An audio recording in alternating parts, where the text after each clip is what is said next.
ಪರಿವರ್ತನೆ ಆದವಳು ಸಾಮಾಜಿಕ ಮತ್ತು ಸಾಮಾಜಿಕ ನ್ಯಾಯಕ್ಕಾಗಿ, ಸಾಮಾಜಿಕ ಸೇರ್ಪಡೆಗಾಗಿ ಎಲ್ಲೆಲ್ಲಿ ಬಹಿಷ್ಕಾರಗಳು ತಮ್ಮ ಲಿಂಗತ್ವದ, ಲೈಂಗಿಕತೆಯ, ಜಾತಿಯ, ವರ್ಗದ, ಧರ್ಮದ, ಬಣ್ಣದ, ಭಾಷೆಯ, ಊಟದಿಂದ ಆಗುವ ಎಲ್ಲಾ ತಾರತಮ್ಯಗಳ ವಿರುದ್ಧನೂ ಹೋರಾಟ ಮಾಡುವ ಹೋರಾಟಗಾರರು ಅಂತ ನಾವು ಗುರುತಿಸ್ಕೊಳ್ಳುವಂಥದ್ದು ಒಂದು.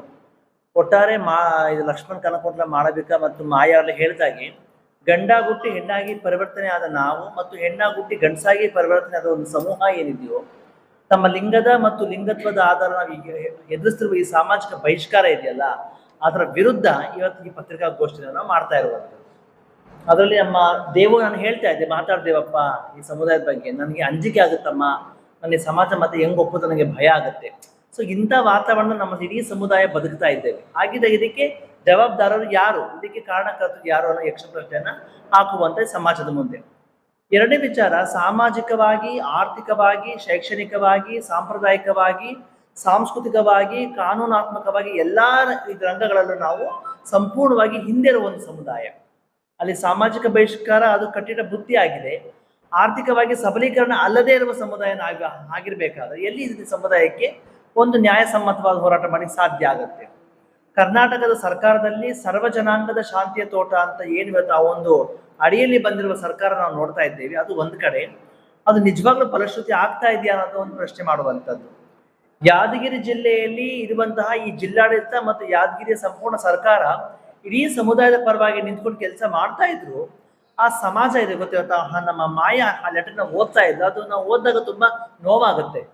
ಎಲ್ಲೋ ಕಡೆ ಸರ್ಕಾರ ಒಂದು ಕೆಲಸ ಮಾಡಕ್ ಬರ್ಬೇಕಾದ್ರೆ ಇನ್ನು ಈ ಸಮಾಜ ಯಾಕಪ್ಪ ಒಪ್ತಾ ಇಲ್ಲ.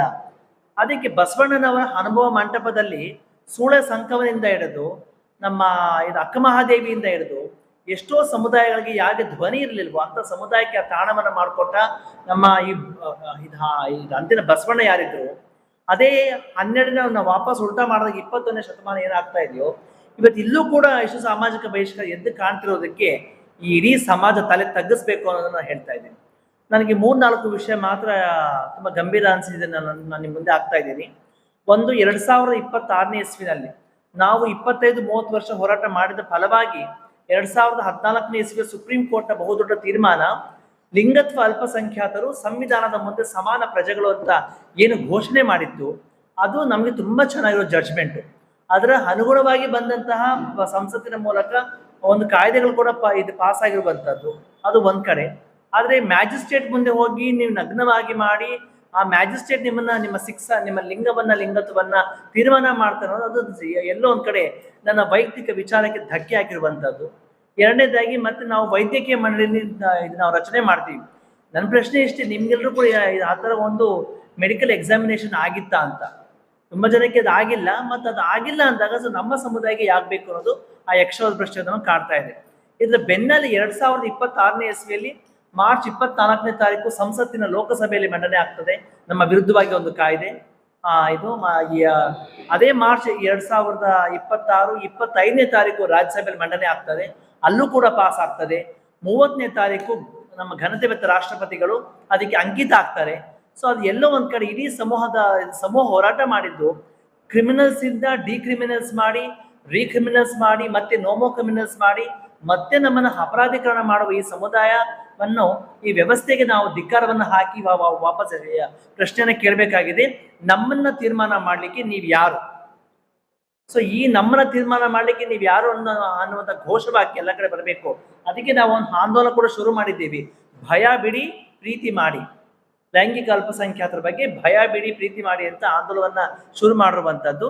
ಇದರ ಜೊತೆಯಲ್ಲಿ ಇವಾಗ ನಮ್ಮ ಯಾದಗಿರಿ ಸಮುದಾಯಕ್ಕೆ ಆಗಿದೆ, ಕ್ಯಾಂಪೇನ್ ಶುರು ಆಗಿದೆ, ಇದೆಲ್ಲ ಕಡೆ ಹೋಗ್ತಾ ಇದೆ, ಪಸರಿಸ್ತಾ ಇದೆ. ಸೊ ಇವತ್ತು ಕೂಡ ನಮ್ದು ಸಹಸ್ರ ನಾಗರಿಕ ಚಳುವಳಿಗಳದ್ದು ಮೀಟಿಂಗ್ ಇದೆ ಈ ಮೂಲಕ ನಾವು ಸಮಾಜಕ್ಕೆ ಇಷ್ಟ ನಮ್ಮ ಬಗ್ಗೆ ಭಯ ಬಿಡಿ, ಪ್ರೀತಿ ಮಾಡಿ. ಫಸ್ಟ್ ಚರ್ಚೆ ಮಾಡ್ತೀವಿ, ಮಾತುಕತೆಗಳು ನಡೆಸ್ತೀವಿ, ಒಂದು ಜಾಗೃತಿಯನ್ನು ಮೂಡಿಸ್ತಾ ಇದ್ದೀವಿ. ಜಾಥಾನು ಆಗ್ತದೆ, ಅದು ಚರ್ಚೆ ಆಗ್ತದೆ. ರಂಗಭೂಮಿಯ ಮೂಲಕ ಜನಗಳು ತಲುಪೋ ಕೆಲಸಗಳನ್ನ ಮಾಡ್ತಾ ಇದ್ದೀವಿ, ಸಂಗೀತದ ಮೂಲಕ ಮಾಡ್ತಾ ಇದ್ದೀವಿ, ಹೋರಾಟದ ಮೂಲಕ ಮಾಡ್ತಾ ಇದ್ದೀವಿ. ನಮ್ಮ ನಾಗರಿಕ ಮೂಲಭೂತ ಮತ್ತು ಸಾಂವಿಧಾನಿಕ ಹಕ್ಕುಗಳನ್ನ ಹೇಗೆಲ್ಲ ಪಡ್ಕೊಳ್ಬೇಕು ಅನ್ನೋದನ್ನ ಕೆಲಸಗಳನ್ನ ಮಾಡ್ತಾ ಬರ್ತಾ ಇದ್ದೀವಿ. ಮತ್ತೆ ಎರಡನೇ ತುಂಬಾ ಗಂಭೀರ ವಿಚಾರ ಏನು ಅಂತ, ಈಗ ನಮ್ಮ ಸಮುದಾಯದ 9 ಜನಕ್ಕೆ ಏನ್ ಸೈಟ್ಗಳನ್ನ ಕೊಟ್ಟಿದ್ದಾರೋ, ನಾವು ಕೇಳೋದಿಷ್ಟೇ, ಬೇರೆ ಜನಸಾಮಾನ್ಯರಿಗೆ ನೀವು 3 ಲಕ್ಷ 5 ಲಕ್ಷ ಕೊಟ್ರೆ ಆಗಬಹುದು. ಆದ್ರೆ ನಾ ಹೇಳ್ತಾ ಇರೋದು, ನಮ್ಮ ಸಮುದಾಯಕ್ಕೆ ಏನು ನೀವು ಸಾಮಾನ್ಯವಾಗಿ 5 ಲಕ್ಷ ಹಣ ಕೊಡ್ತೀರಾ, ಅದನ್ನ 3 ಪಟ್ಟು ನಮಗೆ ಮಾಡಬೇಕು ಅಂತ ನಾವು ಕೇಳ್ತಾ ಇದ್ವಿ. ಬಿಕಾಸ್ ನಮ್ಮ ಆರ್ಥಿಕ ಪರಿಸ್ಥಿತಿ ಚೆನ್ನಾಗಿಲ್ಲ. ನಮ್ಮ ಪ್ರಿಯ ಇವತ್ತು ಯಾರು ಇದನ್ನ ಮಾಡರೇಟ್ ಮಾಡ್ತಾ ಇದ್ದಾರೋ ಅವರು ಚೆನ್ನಾಗಿ ವಿದ್ಯಾವಂತೆ, ಇವತ್ತು ವಿದ್ಯಾವಂತೆ ಆಗಿದ್ದು ಕೂಡ ಭಿಕ್ಷಾಟನೆ ಮಾಡ್ತಿರುವಂತದ್ದು ನಾನು ಆಗ್ಲೇ ಹೇಳ್ದಂಗೆ ಈ ಸಮಾಜ ತಲೆ ತಗ್ಗಿಸ್ಬೇಕು ಅಂತ. ಸೊ ಅದಕ್ಕೆ ನಮ್ಗೆ ಕೊಟ್ಟಿರುವ ಈ ಖಾಲಿ ನಿವೇಶನ ಏನಿದೆಯೋ ಅದನ್ನ ಗೃಹ ನಿರ್ಮಾಣ ಮಾಡ್ಲಿಕ್ಕೆ ಅಂತೇಳಿ 3 ಪಟ್ಟು ಸಹಾಯಧನವನ್ನ ಸರ್ಕಾರವನ್ನು ನಮ್ಗೆ ಕೊಡಬೇಕು ಅಂತ ಕೇಳ್ತಾ ಇದ್ದೀವಿ. ಮತ್ತೆ ಇನ್ನೊಂದು ತುಂಬಾ ಅತ್ಯುನ್ನತವಾಗಿ ಬೇಕಾಗಿರುವಂತದ್ದು ಲಿಂಗತ್ವ ಅಲ್ಪಸಂಖ್ಯಾತರ ಕಲ್ಯಾಣ ಮಂಡಳಿ ರಚನೆ ಮಾಡಿ.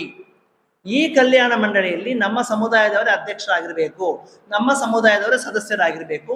ಇದು ನಮ್ದು ಬಹಳ ವರ್ಷಗಳ ಹೋರಾಟದ ಒಂದು ಬೇಡಿಕೆಯಾಗಿದೆ. ಪ್ರಸ್ತುತ DK ಶಿವಕುಮಾರ್ ಅವರು ಮುಖ್ಯಮಂತ್ರಿಗಳಾಗಿದ್ದಾರೆ, ಸಮುದಾಯದ ಪರ ಒಂದು ಕಾಳಜಿ ಇಟ್ಕೊಂಡಿರುವಂತ ಮುಖ್ಯಮಂತ್ರಿ ಆಗಿದ್ದಾರೆ.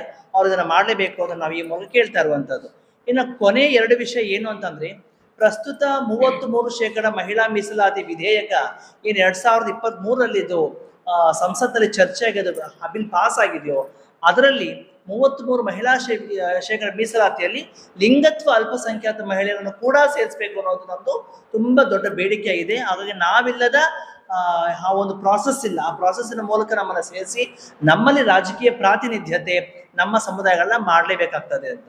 ಇನ್ನು ಕೊನೆ ವಿಚಾರ ಏನಪ್ಪಾ ಅಂತಂದ್ರೆ, ಸಂವಿಧಾನದ ಅಡಿಯಲ್ಲಿ ಯಾವ ಸಮುದಾಯಕ್ಕೆ ಧ್ವನಿಯೇ ಇಲ್ಲವೋ ಅಂತ ಸಮುದಾಯಕ್ಕೆ ರಾಜಕೀಯ ಪ್ರಾತಿನಿಧ್ಯತೆಯನ್ನ ನಾಮ ನಿರ್ದೇಶನ ಮಾಡೋದ್ರ ಮೂಲಕ ಅದು ರಾಜ್ಯಸಭೆಯಲ್ಲಿ, ಲೋಕಸಭೆಯಲ್ಲಿ, ವಿಧಾನಸಭೆಯಲ್ಲಿ, ವಿಧಾನ ಪರಿಷತ್ತಲ್ಲಿ, ಜೊತೆಗೆ ಜಿಲ್ಲಾ ಪಂಚಾಯತಿಯಲ್ಲಿ, ತಾಲೂಕ್ ಪಂಚಾಯತಿ, ಗ್ರಾಮ ಪಂಚಾಯತಿಯಲ್ಲಿ ನಮ್ಮ ಸಮುದಾಯವನ್ನ ನಾಮ ನಿರ್ದೇಶನ ಮಾಡಿ ಅಲ್ಲಿ ಯಾವ ಸಮುದಾಯಗಳ ಕೆಲಸ ಮಾಡಿ ಸಾಧ್ಯ ಮಾಡಬೇಕು ಅನ್ನೋದನ್ನ ಈ ಮೂಲಕ ನಾವು ರಾಜ್ಯ ಮತ್ತು ಕೇಂದ್ರ ಸರ್ಕಾರಗಳಿಗೆ ನಮ್ಮ ಘಂಟಾಘೋಷವಾದ ಬೇಡಿಕೆಗಳನ್ನ ಮಂಡನೆ ಮಾಡ್ತಾ ಯಾದಗಿರಿ ಜಿಲ್ಲೆಯ ಪತ್ರಕರ್ತರ ಮೂಲಕ ನಾವು ಈ ಸಮಾಜದ ಮುಂದೆ ಇಡ್ತಾ ಇದ್ದೀವಿ.